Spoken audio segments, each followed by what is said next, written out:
ഇന്ന് പ്രധാനമായിട്ടും നമ്മൾ നോക്കാൻ പോകുന്നത് ദേവസ്വം ബോർഡിന്റെ കീഴിൽ ഒരു വിജ്ഞാപനം വന്നിട്ടുണ്ട്. അതുപോലെ തന്നെ റെയിൽവേയുടെ ഒരു ഫേക്ക് നോട്ടീസ് എന്ന് പറയാൻ സാധിക്കത്തില്ല, എങ്കിലും കുറേ അധികം കാര്യങ്ങൾ നമ്മുടെ പല ഗ്രൂപ്പുകളിലൊക്കെ ചർച്ച ചെയ്ത് നിരവധി ഉദ്യോഗാർത്ഥികൾ റെയിൽവേയുടെ RPF-മായി ബന്ധപ്പെട്ട സംശയങ്ങൾ ചോദിക്കുന്നുണ്ട്.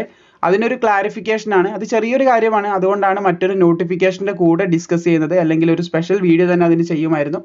അത്രയധികം കാര്യങ്ങൾ അതിൽ ഡിസ്കസ് ചെയ്യാൻ ഇല്ലാത്തത് കൊണ്ടാണ് മറ്റൊരു നോട്ടിഫിക്കേഷൻ്റെ കൂടെ. ആ നോട്ടിഫിക്കേഷൻ്റെ സമയം നമ്മൾ കളയണ്ട, അപ്പോൾ അതും കൂടി മറ്റൊരാൾക്ക് ഉപകാരപ്പെടുന്നതായിരിക്കും. അപ്പോൾ ആ രണ്ട് കാര്യങ്ങളുമാണ് പ്രധാനമായിട്ട് ഈ ഒരു വീഡിയോയിലൂടെ നമ്മൾ നോക്കാൻ പോകുന്നത്. ജസ്റ്റ് നമുക്ക് വീഡിയോയിലേക്ക് കിടക്കാം. നിങ്ങൾക്ക് ഇവിടെ കാണാൻ സാധിക്കുന്നതാണ് ഫോർവേഡ് മെനി ടൈംസ് എന്ന് പറഞ്ഞിട്ടൊരു നോട്ടിഫിക്കേഷൻ എനിക്ക് ഈ ഒരു സഹോദരൻ അയച്ചു തന്നിട്ടുണ്ട്. ഇദ്ദേഹം നമ്മുടെ SSC GDൻ്റെ ഗ്രൂപ്പിലുള്ള ഒരു വ്യക്തിയാണ്. അപ്പം അദ്ദേഹം പറഞ്ഞൊരു കാര്യം, ഇത് ഫേക്കാണോ അല്ലെങ്കിൽ ഒറിജിനലാണോ എന്നുള്ള കാര്യം ഒരുപാട് പേരിങ്ങനെ ചോദിച്ചു വരുന്നുണ്ട്. അത് നിങ്ങൾക്ക് കാണാൻ സാധിക്കും. അവിടെ തന്നെ അത് ഒരുപാട് തവണ ഷെയർ ചെയ്ത് വന്നിട്ടുള്ളൊരു PDF ആണ്. അപ്പോൾ നമ്മൾ വ്യാജ വാർത്തകൾ പ്രചരിക്കുന്നത് കാരണം മുമ്പ് SSC GDയുടെ നോട്ടിഫിക്കേഷൻ റിലീസ് ചെയ്യുന്നതിന് മുൻപായിട്ട് തന്നെ ഒരു 76,000 സംതിങ് 75,000-ൻ്റെ അടുത്ത് വേക്കൻസികളൊക്കെ ആയിട്ട് ഒരു നോട്ടിഫിക്കേഷൻ, ഫേക്ക് നോട്ടിഫിക്കേഷൻ വന്ന കാര്യം നമ്മൾ അപ്ഡേറ്റ് ചെയ്തിട്ടുണ്ടായിരുന്നു. കണ്ടാൽ എക്സാക്ട് ഒരു ഒഫീഷ്യൽ നോട്ടിഫിക്കേഷൻ പോലെ ഉണ്ടെങ്കിലും അത് ഫേക്ക് ആയിരുന്നു.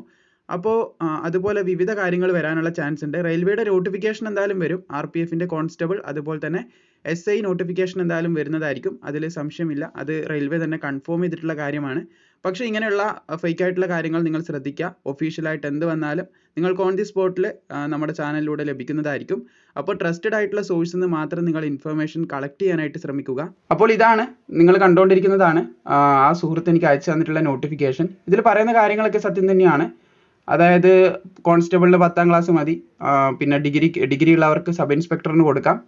ഇതിൽ പിന്നെ ഇംഗ്ലീഷ് ഇല്ല സിലബസിൽ, ഒക്കെ സത്യം തന്നെയാണ്, കാര്യമൊക്കെ ഓക്കെയാണ്. പക്ഷേ ഏറ്റവും താഴേക്ക് സ്ക്രോൾ ചെയ്ത് പോകുമ്പോൾ ഇവിടെ അപ്ലൈ ഓൺലൈൻ എന്ന് പറഞ്ഞിട്ടുള്ള ലിങ്ക് ക്ലിക്ക് ചെയ്യുകയാണെങ്കിൽ അവരുടേതായിട്ടുള്ള പേജിലേക്കാണ് നിങ്ങൾ ഫോർവേഡ് ആകുന്നത്, അല്ലാതെ RPF-ൻ്റെ ഒഫീഷ്യൽ വെബ്സൈറ്റിലേക്കല്ല പോകുന്നത്.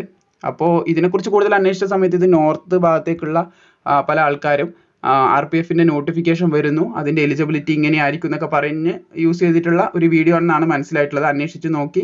അപ്പോൾ അതിനെ തുടർന്നിട്ട് അവിടെ ഡിബേറ്റും കാര്യങ്ങളും പല കാര്യങ്ങളൊക്കെ നടക്കുന്നുണ്ട്.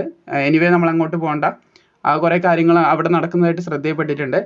എനിവേ നമ്മൾ അങ്ങനെ കൃത്യമായിട്ടൊരു വീഡിയോ ചെയ്തിട്ടുണ്ട്. അതായത് RPF അത് കഴിഞ്ഞ വർഷമല്ല, അവസാന വർഷം വന്നിട്ടുള്ള നോട്ടിഫിക്കേഷൻ വെച്ച് കമ്പയർ ചെയ്തിട്ടായിരുന്നു വീഡിയോ ചെയ്തിട്ടുണ്ടായിരുന്നത്. എന്താണ് എലിജിബിലിറ്റി, ലാസ്റ്റ് വന്ന വേക്കൻസി എത്രയാണ്, എത്ര നമുക്ക് പ്രതീക്ഷിക്കാം, ഇതൊക്കെ വെച്ച് നമ്മളൊരു വീഡിയോ ചെയ്തതാണ്. അതുപോലെ ചെയ്യാൻ വേണ്ടിയിട്ട് അവർ RPF-ൻ്റെ ബാക്കിയുള്ള ഡാറ്റകളൊക്കെ കൂട്ടിച്ചേർത്ത് ചെയ്തിട്ടുള്ള ഒരു നോട്ടീസാണിത്. പീസ് ആയിട്ടുള്ള 4 പേജിലുള്ള ഒരു നോട്ടീസാണ്. ഇതെന്തായാലും താഴെ കൊടുക്കുന്നില്ല. അപ്പോൾ ഇങ്ങനെയുള്ള നോട്ടീസ് ഡൗൺലോഡ് ചെയ്യുമ്പോൾ പ്രധാനമായിട്ട് ശ്രദ്ധിക്കേണ്ടത്, ഇതിൽ പറയുന്ന ഇൻഫർമേഷനൊക്കെ കറക്റ്റ് ആണെങ്കിലും നിങ്ങൾ ഡൗൺലോഡ് ചെയ്ത് യൂസ് ചെയ്യുമ്പം അതിൽ മാൽവെയർ ഇഞ്ചക്റ്റഡ് ആണോ അല്ലെങ്കിൽ മറ്റെന്തെങ്കിലും ഇഷ്യൂസ് ഉണ്ടോ, അങ്ങനെയുള്ള കാര്യങ്ങൾ ജസ്റ്റ് ഒന്ന് ശ്രദ്ധിക്കുക. പൊതുവേ അങ്ങനെയുള്ള കാര്യങ്ങൾ ഇതിൽ വരുന്നത് കുറവാണ്, പക്ഷെ നമുക്ക് പറയാൻ പറ്റില്ല. പ്രത്യേകം ഒന്ന് ശ്രദ്ധ വെക്കുക. ട്രസ്റ്റഡ് ആയിട്ടുള്ള സ്ഥലങ്ങളിൽ നിന്ന് മാത്രം PDF-ഉം കാര്യങ്ങളൊക്കെ യൂസ് ചെയ്യാനും ലിങ്കിലൊക്കെ ക്ലിക്ക് ചെയ്യാനൊക്കെ ട്രൈ ചെയ്യുമ്പോൾ ഒന്ന് ശ്രദ്ധിക്കുക. പിന്നെ എന്തായാലും നിങ്ങൾ പാനിക് ആവണ്ട, നോട്ടിഫിക്കേഷൻ റിലീസ് ചെയ്യുമ്പോൾ എന്തായാലും നമ്മൾ അപ്ഡേറ്റ് ചെയ്യുന്നതായിരിക്കും. എന്തായാലും RPF-ൻ്റെ ഭാഗത്ത് നിന്ന് തന്നെ ഒരു കൺഫർമേഷൻ കിട്ടിയതാണ്. ഒരു നോട്ടീസ് റിലീസ് ചെയ്തിട്ടുണ്ടായിരുന്നു, RPF ഉടനെ വരുമെന്ന് പറഞ്ഞിട്ടുള്ള നോട്ടീസ് നമ്മൾ വീഡിയോ ചെയ്തതാണ്. പക്ഷേ എക്സാക്റ്റ് ആയിട്ട് ഡേറ്റ് പറയാൻ സാധിക്കത്തില്ലെന്നേ ഉള്ളൂ. തീർച്ചയായിട്ടും നമുക്ക് പ്രതീക്ഷിക്കാം, വന്ന ഉടനെ നിങ്ങളിലേക്ക് വീഡിയോ ചെയ്ത് എത്തിക്കുന്നതായിരിക്കും. അപ്പോൾ ദേവസ്വം ബോർഡിലേക്ക് പുതിയൊരു വിജ്ഞാപനം കൂടി ഇപ്പോൾ ഓൺലൈനായിട്ട് ക്ഷണിച്ചിട്ടുണ്ട്. ഓൺലൈനായിട്ട് നിങ്ങൾക്ക് അപേക്ഷ സമർപ്പിക്കാൻ സാധിക്കുന്നതാണ്. ഇതിൻ്റെ അപേക്ഷ തുടങ്ങിയിട്ടുള്ളത് ഏകദേശം 13 ഡിസംബർ 2023 ആണ്. 13/12/2023 മുതലാണ്. അവസാന തീയതി 11/1/2024 വരെയാണ്. ഡിസംബർ മാസം 11-ാം തീയതി വരെ നിങ്ങൾക്ക് ഓൺലൈൻ അപേക്ഷ സമർപ്പിക്കാം. അപ്പം Malabar Devaswom board executive officer grade 4 തസ്തികയിൽ നിലവിലുള്ള 4 ഒഴിവുകളിലേക്ക് നിയമിക്കപ്പെടുന്നതിന് നിശ്ചിത യോഗ്യതയുള്ള ഹിന്ദു മതത്തിൽപ്പെട്ട ഉദ്യോഗാർത്ഥികളിൽ നിന്നാണ് അപേക്ഷ ക്ഷണിച്ചിട്ടുള്ളത് എന്ന് പ്രത്യേകം പറഞ്ഞിട്ടുണ്ട്. അത് പ്രത്യേകം ഒന്ന് ഓർത്തിരുന്നേക്കുക. അപ്പോൾ കേരള ദേവസ്വം റിക്രൂട്ട്മെന്റ് ബോർഡിന്റെ ഔദ്യോഗിക വെബ്സൈറ്റ് ആയ ഈ ഒരു വെബ്സൈറ്റ് താഴെ കൊടുത്തിട്ടുണ്ട്. ലൂടെ ഒറ്റത്തവണ രജിസ്ട്രേഷൻ നടത്തിയ ശേഷം ഓൺലൈൻ അപേക്ഷ സമർപ്പിക്കാം എന്ന് പറഞ്ഞിട്ടുണ്ട്. അപ്പോൾ മലയാളത്തിലാണ് നോട്ടിഫിക്കേഷൻ, വായിച്ച് മനസ്സിലാക്കാൻ പറ്റുന്നതേ ഉള്ളൂ. താഴെ ഡിസ്ക്രിപ്ഷനിൽ നോട്ടിഫിക്കേഷൻ കൊടുത്തിട്ടുണ്ട്. കാറ്റഗറി നമ്പർ വരുന്നത് 24/2023 ആണ്. തസ്തികയുടെ പേര് എക്സിക്യൂട്ടീവ് ഓഫീസർ ഗ്രേഡ് 4 ആണ്. അതുപോലെ മലബാർ ദേവസ്വം ബോർഡാണ് പുതിയ വിജ്ഞാപനം ക്ഷണിച്ചിട്ടുള്ളത്. സെലക്ഷൻ ലഭിക്കുന്ന ഉദ്യോഗാർത്ഥികൾക്ക് 12,930 രൂപ വരെയൊക്കെ ശമ്പളം ലഭിക്കുന്നതായിരിക്കും. യോഗ്യതയായിട്ട് പറഞ്ഞിട്ടുള്ളത് ഒരു അംഗീകൃത സർവകലാശാലയിൽ നിന്നുള്ള ബിരുദം ഡിഗ്രി ഉണ്ടെങ്കിൽ അപേക്ഷിക്കാമെന്ന് പറയുന്നുണ്ട്. നിലവിൽ 4 ഒഴിവുകളാണ് പറയുന്നതെങ്കിലും 5ആവാനുള്ള സാധ്യത തള്ളിക്കളയാൻ സാധിക്കുന്നതല്ല. 4 ഒഴിവാണ് നിലവിലുള്ളത്. പിന്നെ ബാക്കിയുള്ള അതുമായിട്ട് ബന്ധപ്പെട്ട കാര്യങ്ങളും, അതായത് ഈ വിജ്ഞാപന പ്രകാരം തയ്യാറാക്കുന്ന റാങ്ക് ലിസ്റ്റ് 1 വർഷം വരെ നിലനിൽക്കുമെന്ന് പറയുന്നുണ്ട്. പിന്നീട് അത് 3 വർഷം വരെയൊക്കെ നിലനിർത്താനുള്ള സാധ്യതയുണ്ട്. അങ്ങനെയുള്ള കുറച്ച് കാര്യങ്ങളൊക്കെയാണ് ബാക്കി പ്രതിപാദിച്ചിട്ടുള്ളത്. നേരിട്ടിട്ടുള്ള നിയമനമാണ്. യോഗ്യതയുള്ള ഹിന്ദുമതത്തിൽപ്പെട്ടിട്ടുള്ള ഉദ്യോഗാർത്ഥികൾക്ക് അപേക്ഷ സമർപ്പിക്കാം. പ്രായപരിധി 20 വയസ്സ് മുതൽ 27 വയസ്സ് വരെയാണെന്ന് ശ്രദ്ധിച്ചിരിക്കുക. 1/1/2023-നും 2/1/1996-നും ഈ ഒരു ഡേറ്റിലും ഇതിന്റെ ഇടയിലും ജനിച്ചവർക്ക് അപേക്ഷ സമർപ്പിക്കാം. അപേക്ഷാ ഫീസ് 500 രൂപയാണ്. പട്ടികജാതി പട്ടികവർഗ, അതായത് SC ST എന്ന് നമുക്ക് പറയാം. അപ്പോൾ അവർക്ക് 300 രൂപ അടച്ചാൽ മതി ഫീസ് എന്ന് ശ്രദ്ധിച്ചിരിക്കുക. മറ്റ് വിവരങ്ങളും കാര്യങ്ങളൊക്കെ ഇവിടെ കൊടുത്തിട്ടുണ്ട്.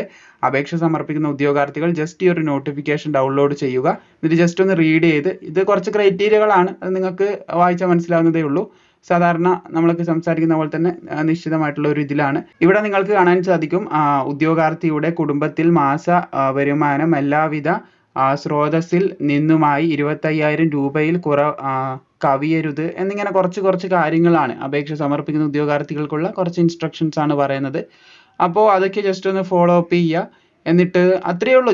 ജസ്റ്റ് സിമ്പിൾ ആയിട്ടുള്ള കുറച്ച് കാര്യങ്ങളേ ഉള്ളൂ. ഉദ്യോഗാർത്ഥികളുടെ കുടുംബത്തിൽ ആദായ നികുതി നൽകുന്ന ഒരംഗവും ഉണ്ടാവരുത് എന്ന് പറയുന്നുണ്ട്. ആദായ നികുതി എന്ന് പറയുമ്പോൾ ഉണ്ടായിരിക്കരുതെന്ന് പറയുന്നുണ്ട്. അതായത് നമ്മുടെ ഇൻകം ടാക്സ് നൽകുന്ന ആരും ഉണ്ടായിരിക്കരുത് എന്നാണ് ഉദ്ദേശിച്ചിട്ടുള്ളത്. ഇൻകം ടാക്സ് ആണ്, ലാൻഡ് ടാക്സ് എല്ലാവരും തന്നെ അടക്കേണ്ടതാണ്. അപ്പോൾ ഇൻകം ടാക്സ് എന്ന് പറയുമ്പോൾ നമ്മളൊരു നിശ്ചിത എമൗണ്ടിന്റെ മുകളിൽ പണം സമ്പാദിക്കുമ്പോൾ അങ്ങനെ അടക്കേണ്ട ആവശ്യമുള്ളൂ. അതിവിടെ 25,000 രൂപ പ്രതിമാസം ലഭിക്കുമ്പോൾ എന്തായാലും അതിൻ്റെ താഴെയാകുമ്പോൾ ആരും ഇൻകം ടാക്സ് ഫയൽ ചെയ്യേണ്ടതായിട്ട് വരുന്നില്ല.